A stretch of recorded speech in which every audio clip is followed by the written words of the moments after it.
Muy buenas, bienvenidos a un nuevo video de historias de terror. En el canal encontrarás una vasta colección de relatos, llegando hasta las 10 horas, no dudes en pasarte. Continuemos con las historias.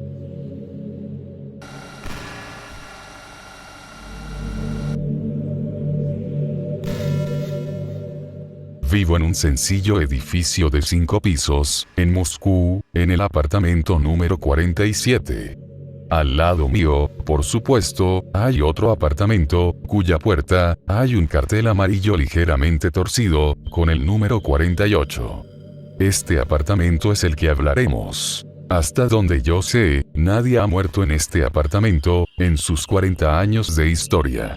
Las personas que vivían en él, no se quejaban de ruidos, o visiones extrañas, ni de que las sillas se deslizaran solas, por el suelo. Según todos los indicios, este es un apartamento promedio de una habitación, con todas las comodidades, una morada ideal para jóvenes, y no tan jóvenes, solteros. De hecho, incluso entre los residentes locales, no tiene mala reputación, aquí nunca ha habido cuentos, o leyendas sobre un mal apartamento. Si lo piensas bien, probablemente, soy el primero, y el único, que se dio cuenta de que algo andaba mal, en el apartamento número 48, y solo porque vivo muy cerca de él. He vivido aquí durante 28 años, y durante ese tiempo, he visto a 6 inquilinos como mis vecinos. Teniendo en cuenta, que el apartamento se alquila desde la época soviética, esto no es tanto. Pero las circunstancias en las que cada inquilino fue desalojado fueron notables. Cuando me mudé por primera vez mi morada, número 47, el apartamento contiguo lo ocupaba un jubilado guapo, y con gafas, un típico intelectual soviético. Como corresponde a un hombre educado de aquellos años, estaba suscrito a un montón de periódicos y revistas, y a menudo, me encontraba con él en las escaleras, cuando bajaba al buzón. Nos saludábamos, y a veces, intercambiamos palabras sobre el clima, y los partidos de fútbol, ambos apoyábamos fervientemente al Spartak. Unos 2 años después, me di cuenta de que el flujo de correspondencia para el pensionado, empezaba a disminuir. Ya no había revistas gruesas, ni publicaciones especializadas, solo las que son prácticamente obligatorias, para todo ciudadano que se precie. Entonces el cartero dejó de transportarlos, y el buzón del apartamento 48 quedó vacío. Durante más o menos el mismo periodo, a veces veía a mi vecino en la entrada, y su apariencia dejaba claro que la persona tenía serios problemas de salud. Bueno, él era viejo, ya sabes qué tipo de salud pública tenemos, así que solo podía simpatizar con él. Luego dejé de verlo. Parecía que el jubilado ni siquiera iba al supermercado, ni sacaba la basura. 5 años después desde mi mudanza, finalmente se fue a algún lugar, según los rumores, al pueblo, y la última vez que lo vi, me causó una impresión dolorosa. Mejillas grises hundidas, ojos apagados, cabello absolutamente blanco en mechones, manos temblorosas, la tez de un hombre distrófico, era solo una pálida sombra del anciano regordete y enérgico, que conocí hace 5 años. Después de él, el apartamento estuvo vacío durante un par de meses, y luego se mudó a él, un joven trabajador. No pude establecer mucho contacto con él. El joven siempre tenía prisa en algún lugar, y estaba solo, saliendo temprano en la mañana, y regresando tarde en la noche. Esto es al principio. Pasaron un par de años, pasando mucho más tiempo dentro de su hogar. Algunas personas susurraron que había hecho algo mal en el trabajo, y fue despedido. Poco a poco, se hizo evidente que el ex trabajador estaba firmemente atado a la botella. Cuando por primera vez lo vi en la entrada, en su mano llevaba una bolsa de hilo, con una lata grande de cerveza, o una botella de vodka rusa. También me sorprendió de dónde sacaba el dinero, para beber regularmente, y pagar el alquiler, si casi nunca sale del apartamento. El aspecto del hombre, como el de cualquier alcohólico, que se deteriora rápidamente, no mejoraba. vestía con ropa sucia y arrugada, olor a cigarro, delgadez dolorosa, ojeras, piel hinchada. En 5 años, envejeció literalmente un cuarto de siglo. Luego murió, se peleó por la noche, mientras hacía fila para comprar otra botella de alcohol, y lo apuñalaron con un cuchillo. El siguiente ocupante era un hombre de mediana edad. Se destacó por el hecho de que conducía un enorme auto negro, con vidrios polarizados. En ese momento, estábamos a mediados de los años 90, y dicho vehículo indicaba claramente a qué estatus pertenecía su dueño. No puedo decir nada definitivo sobre él. Parece que regentaba una especie de puestos comerciales, que después de la lluvia, eran como hongos en la ciudad. Acabó en el hospital, después de un enfrentamiento con un grupo armado. En la vida realmente no vigilaba a mis vecinos. Pero a lo largo de los 5 años, que el empresario vivió en el apartamento 48, también se derritió como una cerilla. Al final de su estancia allí, el joven de mejillas sonrosadas y mirada de bulldog se transformó en un perdido tembloroso que apenas subía las escaleras cojeando y cuyo fino cabello se caía de su cabeza a cada paso. Por supuesto, esto se puede achacar a una profesión complicada y a las consecuencias de esas mismas estancias en el hospital, pero después de que desapareció sin dejar rastro, desgraciadamente, no sé las circunstancias exactas, el apartamento estuvo vacío por poco tiempo. Esta vez, se trataba de una mujer, con un niño de unos 5 años. Dijeron que era contadora. Durante el día iba a trabajar, y dejaba al niño solo. Al parecer, no había suficiente dinero para el jardín de infantes, o la cola era larga, como es costumbre.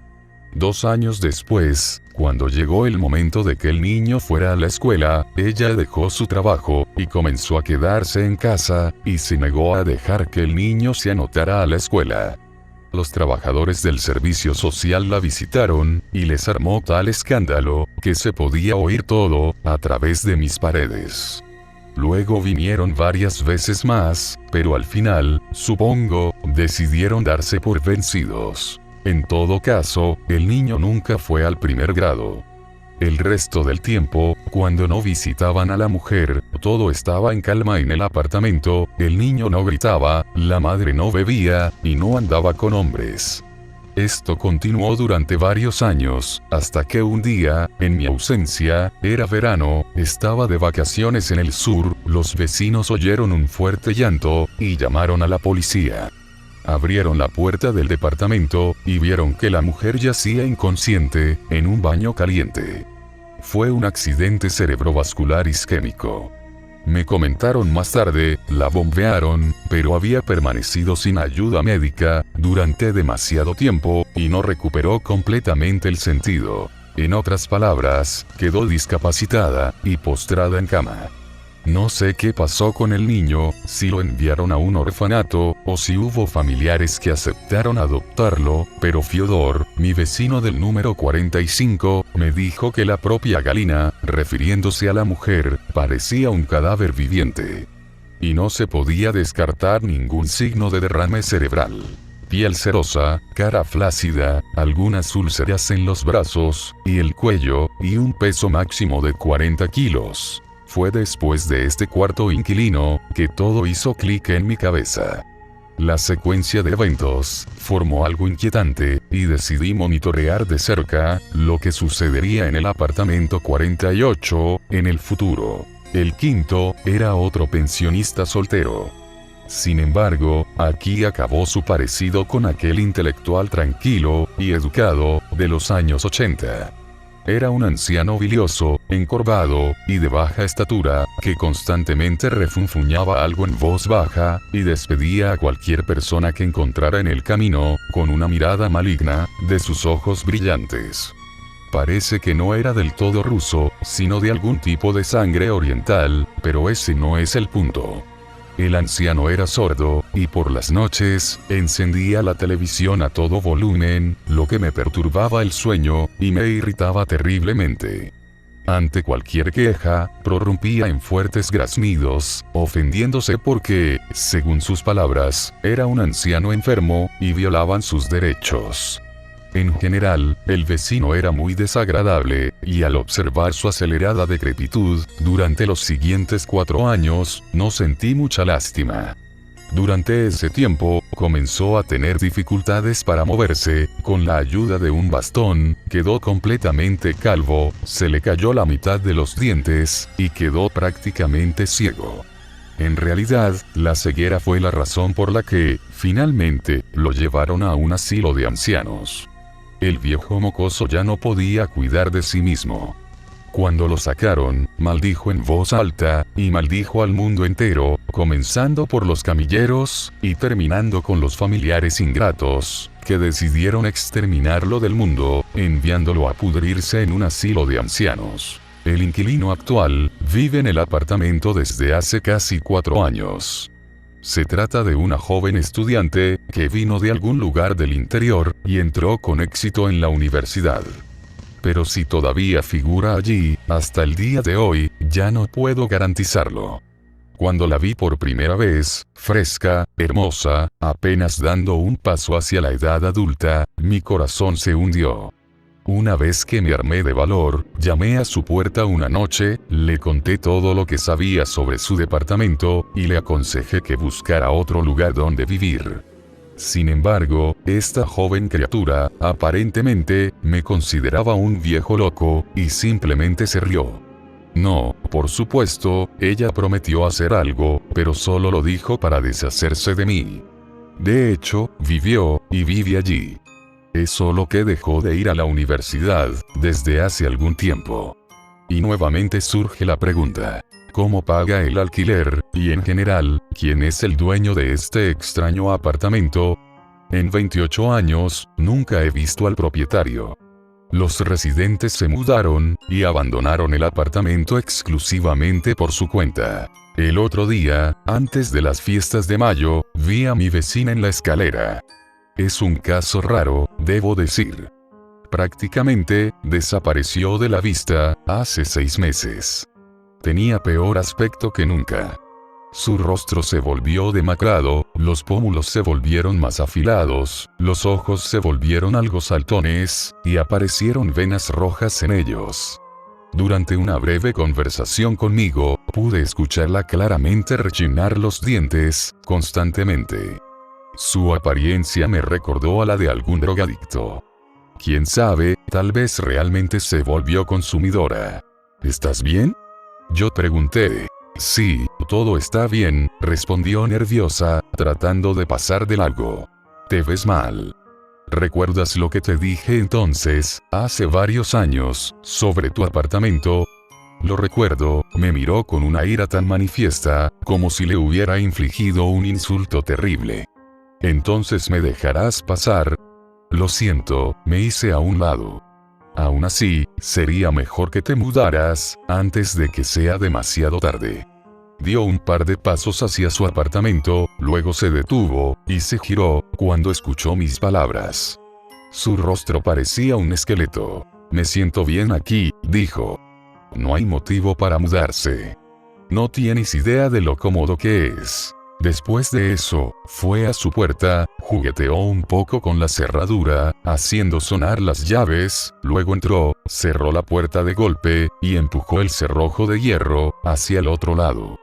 Miré sin comprender el cartel amarillo torcido, con el número 48, durante varios segundos, luego suspiré, y me dirigí a mi habitación.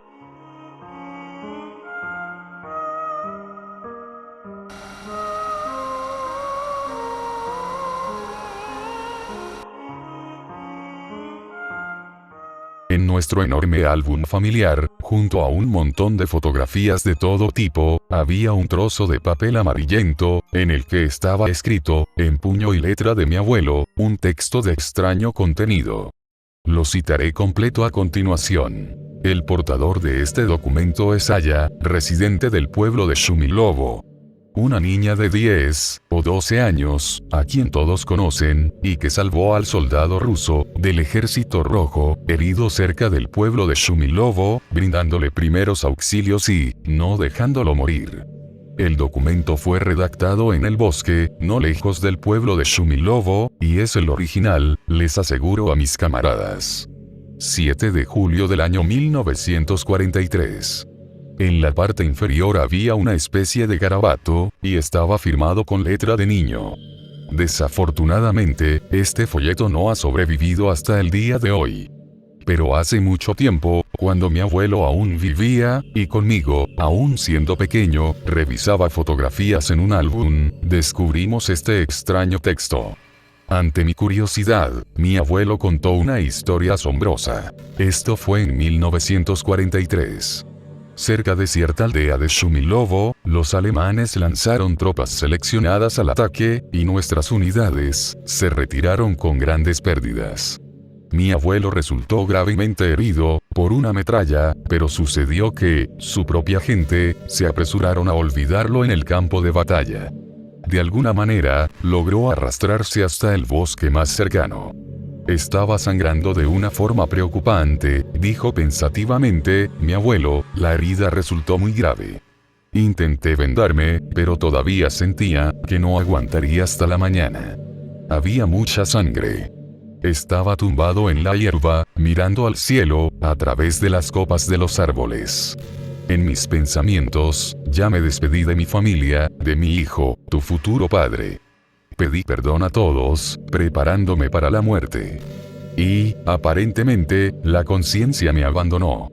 Me desperté por la tarde, cuando el sol brillaba intensamente, y me sorprendió descubrir que una niña, de unos 10 o 12 años, casi como tu edad, estaba sentada a mi lado, silbando algo despreocupadamente. Era pecosa, enclenque, y rubia. Al ver que había recobrado el sentido, sonrió, mostrando la ausencia de 2 dientes frontales. «Despertaste. Toma, bebe un poco de agua», dijo ella, entregándome una botella de agua, me ayudó a sentarme y apoyar la espalda contra el árbol. La herida dolía, pero no tanto. «No te preocupes, vivirás». La niña volvió a sonreír, y 2 traviesos hoyuelos aparecieron en sus mejillas. «¿Quién eres?», yo pregunté. «Yo. Soy local, de Shumilovo». «¿Qué estás haciendo aquí?», dije. «¿Cómo?». La niña estaba sinceramente sorprendida. «Te estoy ayudando. Te vendé, de lo contrario, hubieras muerto». Entonces, noté que mi hombro estaba cubierto con trapos limpios. Había una gran mancha de sangre en el vendaje. «¿Cuánto tiempo llevas aquí?». La niña negó con la cabeza. Estaba corriendo detrás del perro, y ella se escapó del rugido. «Ahí es donde nos encontramos contigo». Entonces me di cuenta de que un pequeño perro blanco y esponjoso yacía al lado de la chica. «Este es Sharik», dijo amorosamente mi salvadora, acariciando al perro. «Mi nombre es Aya». «¿Y tú?». «Pedro». Respondí. «¿Dónde están los alemanes, Saya?». «En el pueblo. Pero un día de estos, nuestra gente los echará de allí», me aseguró. «¿De dónde viene esta información?». Sonreí involuntariamente ante esta confianza. «Aquí, todos sabemos de todo. Ya no estamos en el 41. Había algo inusual en esta niña, algo sutilmente extraño. No pude entender qué era exactamente». Extendió sobre la hierba un pañuelo que contenía 2 huevos, un trozo de pan negro y 2 patatas cocidas. «Aquí tienes otra manta, para que no te congeles por la noche. Come, y me sentaré contigo un rato más. Mañana vendré otra vez, te traeré algo de beber, de comer, y algo limpio para vendarte». «¿Cómo perdiste los dientes?», pregunté, masticando patatas. «Oh, esos son detalles menores. Nos peleamos con los chicos», y Saya agitó la mano con jactancia, y un poco descuidadamente. «Tengo que irme, de lo contrario mi tía se preocupará. Quédate aquí en silencio, no hagas ningún ruido. Mañana te visitaré, y pensaremos qué hacer a continuación. Pero hay que aguantar un poco más». Y desapareció junto con el perro, detrás de los árboles. La confianza de Saya me hizo sentir mejor. Por la noche temblaba, pero por la mañana me sentía mejor. Mi condición ya no me parecía tan desesperada. Había una especie de confianza en que con mi pequeño ayudante seguramente vendrá. Al día siguiente, Saya llegó sola. ¿Dónde está tu Sharik?, pregunté. Ella resopló, apenas conteniendo las lágrimas. Aplastaron a Sharik con una moto. El tonto empezó a ladrar, y ellos, bueno, el alemán de ahora, no es el mismo que en 1941, dijo el niño con el ceño fruncido, como un adulto. El hombre se enojó. Si antes te trataba con dulces, ahora te trata con violencia. Puso la comida, y se sentó a mi lado. ¿Cómo están tus padres? ¿Qué están haciendo?, pregunté. Saya se volvió, y dijo con voz temblorosa. Papá, cuando se fue al comienzo de la guerra, solo recibimos una carta suya. No hubo nada más, por mucho que esperáramos. Y mi madre murió hace un año, estaba sobrecargada en el trabajo.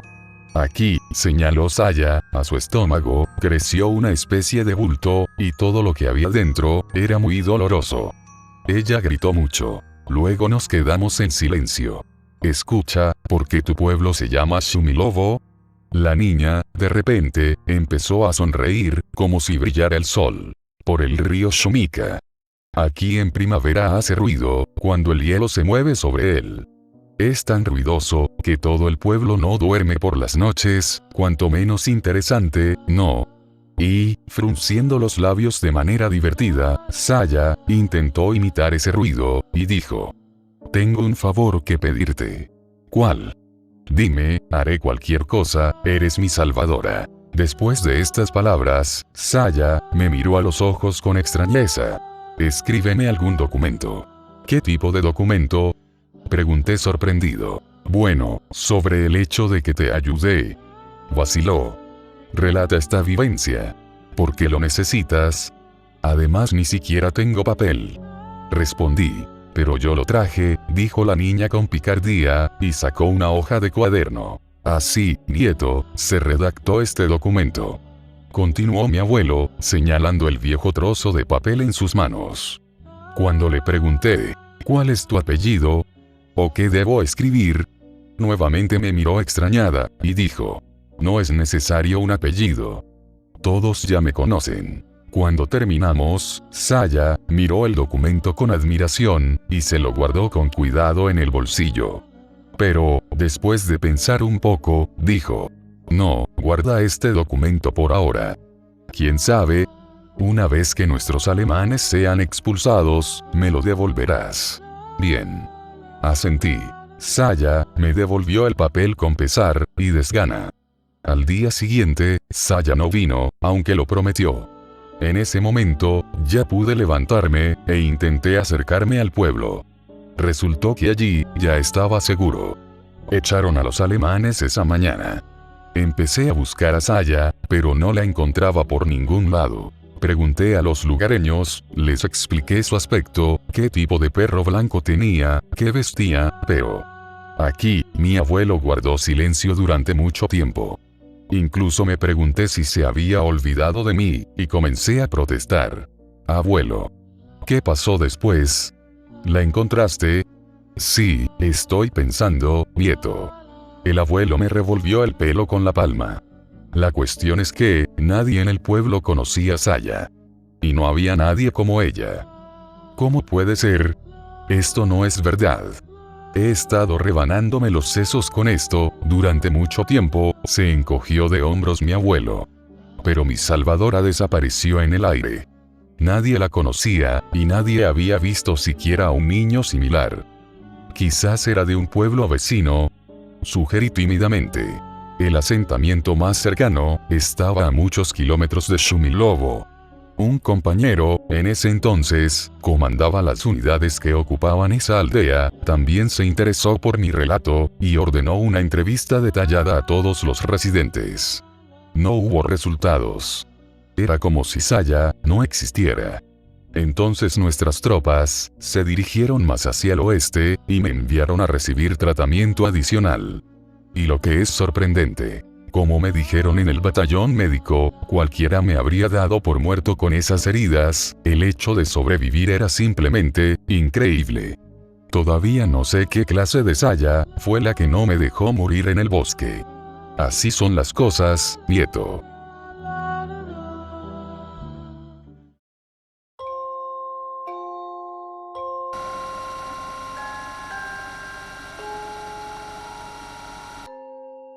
Tony se quitó la cáscara de plátano podrida de su brazo, mientras trozos de basura no identificables lo seguían, mientras caminaba a tropezones hacia el edificio de la escuela. Billy y sus amigos imbéciles lo habían tirado al contenedor de basura por tercera vez en esta semana. La gente empezó a mirarse fijamente y a susurrar entre ellos, mientras Tony se acercaba a la entrada de la escuela. Alguien le gritó algunas malas palabras, junto con algo como mascar chicles para la boca. Tony lo sintió como pegamento en su cabello, mientras comenzaba a sacar largos hilos rosados de la cosa pegajosa. Su madre mantuvo su cabello castaño tan corto, que no pensó que fuera posible que el chicle se hubiera atascado, pero se mantuvo firme. ¿De nuevo?, preguntó Sam, mientras Tony se desplomaba junto a él, en la mesa de la cafetería, golpeando su bandeja de metal sobre la mesa. No tenía ganas de comer, después de que su nariz estuviera llena de semejante hedor, sabiendo que probablemente él también olía así. Ahora, que se jodan esos tipos. Tony dijo patéticamente, la vergüenza quemándole los oídos. Amigo, al menos es viernes. Nos vemos mañana en el lago, le dijo Sam, intentando cambiar de tema. Sam sabía que no tenía sentido decírselo a los maestros. La primera vez que sucedió fue al comienzo del año escolar, y ambos terminaron bebiendo agua del inodoro, mientras esos idiotas hacían la vista gorda. Nada cambió, así que simplemente mantuvieron la nariz gacha y trataron de ser invisibles. Por alguna razón, dado que Billy y sus amigos estaban en sexto grado, y Tony y Sam solo estaban en quinto, pensaron que eran mucho mejores que ellos, y que podían tratarlos como sacos de boxeo personales. Sonó el timbre, indicando el final del almuerzo, y el comienzo del último periodo.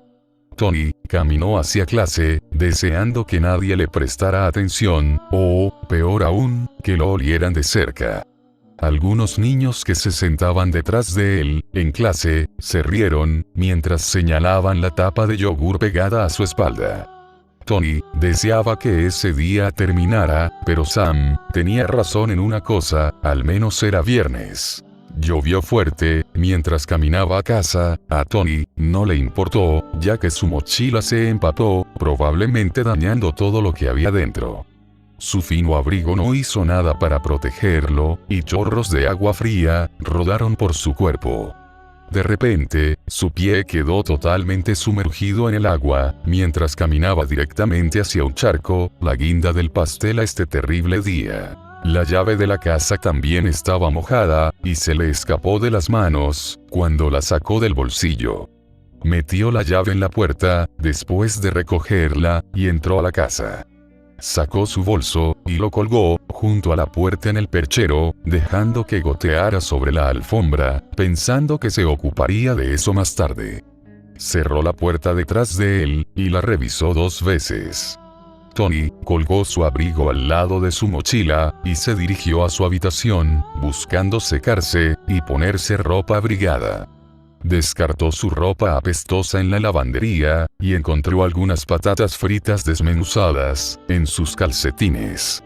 Maldijo a Billy y a esos perros callejeros con los que anda, y fue a ducharse para quitar el olor. Su mamá y su papá trabajaban por las noches, y su hermana mayor siempre salía de fiesta los viernes por la noche.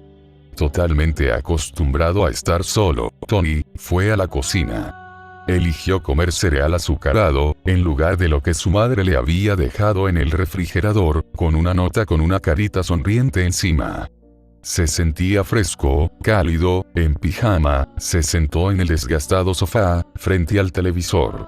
Jugó con el control remoto para darle vida a la pantalla, y cambió de canal. encontró una película con zombies, de aspecto loco, dando tropezones, mientras se untaba cereal en la boca. Afuera llovía, y el viento rugía con fuerza, haciendo que los árboles cercanos aullaran, y crujieran al doblarse. Se cubrió las piernas con la única manta que su madre había tejido, después de descubrir su nuevo pasatiempo, para el que no ha tenido tiempo desde entonces. Las luces parpadearon momentáneamente, y las imágenes de personas huyendo de los zombies vacilaron. El clima debe estar provocando apagones, pensó, mientras toda la casa se quedaba repentinamente sin electricidad. Fue a buscar una vela para encender, tratando de tragarse el miedo, que burbujeaba en su garganta, por estar totalmente solo en la oscuridad. «Mierda», dijo Tony, mientras tropezaba, tratando de avanzar hacia el armario, por las velas. Dejó su cuenco, y trató de encontrar su sentido de ubicación, dentro de la habitación, cuando la estática llenó la pantalla del televisor. La electricidad de la casa, todavía parece estar totalmente cortada. El nudo de miedo amenazó con apoderarse de Tony, pero lo empujó hacia abajo, porque pensó que el televisor podría tener una fuente de energía ligeramente diferente, no entendía esas cosas. El ruido de la estática llenó sus oídos, mientras permanecía observando en silencio. Su corazón se aceleró, mientras permanecía allí congelado, por lo que estaba apreciando. Una mano, hecha de total negrura, apareció en la pantalla, todavía contenida dentro de la caja, pero parecía extenderse hacia adelante, desde dentro. Un ruido estático llovió alrededor de la mano de la sombra, mientras se acercaba cada vez más a la pantalla. Otra mano se unió a la primera, aparentemente, incapaz de atravesar el cristal. Más y más manos de sombras avanzaron, comenzando desde muy atrás, y deslizándose hacia adelante, como serpientes, amenazando con agarrar cualquier cosa que pudiera encontrar a su paso. Más manos que estáticas ahora, comenzaron a presionar contra el cristal del televisor. Se retorcieron juntos, pulsando, y presionando la pantalla. Apretaba el vaso con fuerza, mientras Tony se quedaba congelado por el miedo, con la boca abierta, incapaz de emitir ningún sonido. Tony recobró el sentido, y saltó sobre el sofá, arrojándose la manta tejida de su madre, sobre su cabeza, y apretó sus brazos y piernas, lo más que pudo, contra su cuerpo tembloroso. Se presionó con fuerza contra el sofá, deseando poder desaparecer, mientras se aferraba a la suave manta. Tony escuchó un crujido, y otro, y luego el sonido de vidrios rotos, esparcidos por el suelo. Demasiado aterrorizado para mirar, cerró los ojos con fuerza, esperando sentir esas manos de sombra sobre él, en cualquier momento. Pasaron los minutos, y la luz se filtró desde arriba. Tony escuchó los gruñidos de los zombies, murmurando sobre cerebros. Con el corazón acelerado, más rápido que nunca, bajó la manta, hasta cubrirle parte de la cara, asomándose apenas ligeramente. La luz había regresado. Miró la televisión, esperando que hubiera cristales por todo el suelo alfombrado, pero en lugar de eso, vio una pantalla intacta, y zombies de aspecto extraño, persiguiendo a personas inocentes, dentro de su ficción. ¿Qué diablos había pasado? Estaba totalmente solo en la habitación. Obligó a sus piernas a moverse, para sacar algunas velas, en caso de que volviera a suceder, pero en lugar de eso, se dejó caer contra el sofá. Se rió nerviosamente, mientras un zombi le arrancaba el ojo a una mujer que gritaba en la película. Agarró el control remoto, y cambió el canal a infomerciales, pensando que su padre, tal vez, tenía razón, acerca de que toda esa televisión basura, lo había afectado. Tony pensó en llamar a Sam, al teléfono fijo, para romper el sentimiento de soledad. Se balanceó hacia adelante, listo para ir hacia el único teléfono de la casa, cuando un resorte surgió ruidosamente, dentro del sofá. No se dio cuenta de lo fuerte que había estado presionando su cuerpo contra él, pensó Tony. Se rió de nuevo, mientras su corazón latía con más fuerza, tratando de sacudirse la sensación de que se le erizaban los pelos. Fue entonces, cuando sintió que algo se movía debajo de él, desde dentro del sofá. Algo empujando hacia arriba, justo donde se sentaba. Tony se levantó de un salto, con el corazón latiéndole en los oídos. Rápidamente, giró 180 grados, para mirar hacia el sofá, y vio que la almohada subía, y bajaba solo, ligeramente. Otra vez, quedó congelado, la huida, o la lucha, llenaron su ser, mientras la adrenalina bombeaba por sus venas, pero no se movía. El sofá crujió, y se movilizó desde dentro. Cada vez que lo hacía, subía y bajaba, parecía como si estuviera respirando. La tela del reposabrazos llegó a un punto en la costura. Chasquido, y más chasquidos. Lentamente, cada costura se abrió, mientras emergía una gran garra. Más rápido ahora, las costuras se abrieron, 1 metro de ancho, a lo largo del brazo del sofá. Los ojos de Tony se llenaron de lágrimas, mientras deseaba que sus piernas lo llevaran a cualquier lugar, lejos. Apareció un dedo verde, escamoso y ennegrecido, adherido a la garra larga y afilada. Lo siguió una mano del tamaño de un plato, con las escamas brillando a la luz.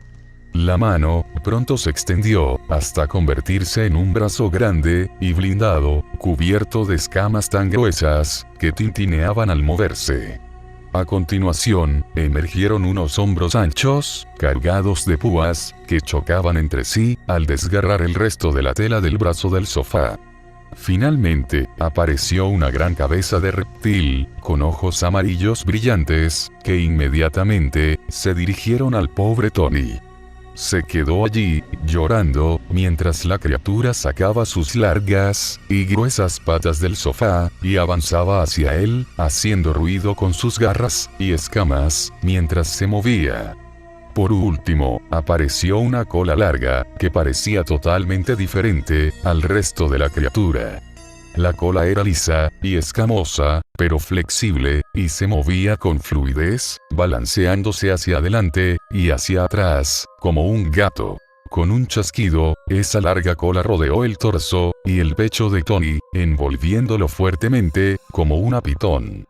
Jadeó en busca de aire, solo capaz de tomar pequeñas respiraciones superficiales, mientras esa cosa apretaba.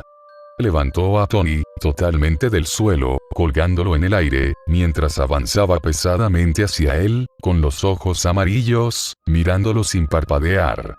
4 dientes finos y afilados emergieron de su boca sonriente, como colmillos de serpiente. La ansiedad abrumaba a Tony, porque no podía conseguir suficiente aire en sus pulmones.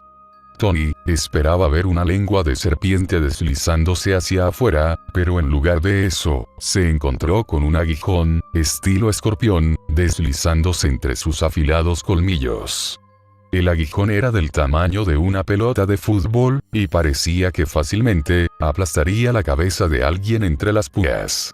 La cola se deslizó alrededor de él, mientras intentaba patear desesperado, pero sin éxito. Los aguijones individuales de la lengua eran brillantes y afilados. Tony vio que se formaban gotas de líquido en las puntas de esos mismos, que pensó que eran veneno.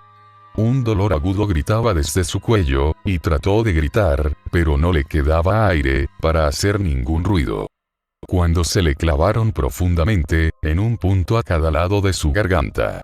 Sintió que un líquido cálido goteaba de las picaduras del aguijón, y los túneles comenzaron a cerrarse alrededor de su visión. La negrura reclamó a Tony, mientras se desmayaba. «Hola campeón, los panqueques están listos». Tony escuchó a su padre llamar desde la cocina. «¿Eh?» Lo que pasó fue... Tony gimió mientras se sentaba en la comodidad de su propia cama. Sintió que el sudor frío empapaba su almohada. Fue todo, solo un sueño. Estaba rígido y dolorido. Cuando se tocó el cuello, no se sentía diferente de lo habitual, aparte de sentir un poco de frío. «Ya voy», dijo en voz alta a sus padres, mientras esperaban que se uniera a ellos para desayunar, antes de encontrarse con Sam, junto al lago. Tony tropezó hasta el baño, y de repente, sintió que las náuseas lo invadían, mientras se inclinaba sobre el inodoro, y vomitaba violentamente. Sollozaba, se sentía enfermo, y se lavó la cara. Unos ojos amarillos centelleantes lo captaron en el reflejo, antes de cambiar a su color marrón habitual. Se inclinó más cerca del espejo, y vio lo que consideraba picaduras de abeja, curadas a ambos lados de su cuello. Se los frotó ligeramente, notando que los bultos estaban mucho más fríos que el resto de su piel. Mientras se frotaba los bultos curados, notó sus uñas en el reflejo. Se llevó las manos a la cara, y vio los lechos ungueales ennegrecidos, y sus uñas habían formado una punta ligeramente afilada, como si las hubieran limado, hasta que tomara forma. Tentativamente, sacó la lengua, pero vio su propia lengua rosada y suave, asomando hacia él. Una sensación extraña lo recorrió, y movió la lengua de izquierda a derecha. Luego notó que se partía, aproximadamente, 2 centímetros, por la mitad. Pequeñas púas rompieron la piel de cada mitad de su lengua, brillando intensamente en el reflejo. Sacudió la cabeza con fuerza, lo que hizo que su lengua volviera a juntarse. Los aguijones eran totalmente imperceptibles. Llegó el lunes por la mañana, y Tony entró con confianza a la escuela. Jaja, por fin volvió. Billy les dijo a sus amigos, mientras Tony pasaba. Alguien quiere bucear en contenedores de basura, como el viernes. Billy se rió, mientras daban vueltas como tiburones. Agarraron a Tony, una extremidad cada uno. El joven fingió suplicar y luchar contra sus atacantes. Una vez que estuvieron en la parte trasera de la escuela, solos, junto a los contenedores, Tony dejó que sus ojos se volvieran amarillos. Usó una garra alargada para cortar el brazo de Billy, que sostenía su muñeca con fuerza. El bully gritó, mientras la sangre goteaba al suelo. Todos dejaron caer a Tony, quien rápidamente, y sin esfuerzo, aterrizó de pie. Había pasado el fin de semana practicando ocultar sus nuevos superpoderes, y al hacerlo, aprendió a controlar su metamorfosis. Sus uñas se convirtieron en pequeñas garras, y se formaron escamas alrededor de sus lechos ungueales. Los matones imbéciles se dispersaron a su alrededor, incapaces de ocultar el miedo y la incertidumbre en sus rostros cuando vieron al monstruo. Billy gritó, pidiendo ayuda a sus amigos, quienes no se atrevían a moverse, por si corrían la misma suerte. Tony expuso su lengua, dejando que cada perdedor viera a qué se podía enfrentar. ¿Tienes miedo?, siseó Tony, mientras apuntaba con una garra hacia los pantalones de Billy, que se empapaban de orina. Ninguno de los matones hizo ni pío. Corran. Si le cuentas a alguien lo que has visto, te recordaré lo que puedo hacer. Y si te atreves a arrojarme aquí otra vez, Tony señaló el contenedor de basura, terminaré el trabajo. Los matones se escabulleron lo más rápido que pudieron, mientras Tony se reía detrás de ellos. Tony se sacudió y volvió en sí, arreglándose el cabello y ordenando su ropa antes de dirigirse a clase. Tony se sentó junto a Sam durante el primer periodo y comenzó a descargar sus libros. Te ves diferente hoy. Como si tus ojos brillaran. Amigo, suena muy extraño decirlo, pero no se me ocurre otra palabra para describirlo. Replicó Sam. Digamos que esos matones no volverán a molestarnos. Tony le guiñó un ojo amarillo a Sam, mientras sonreían juntos.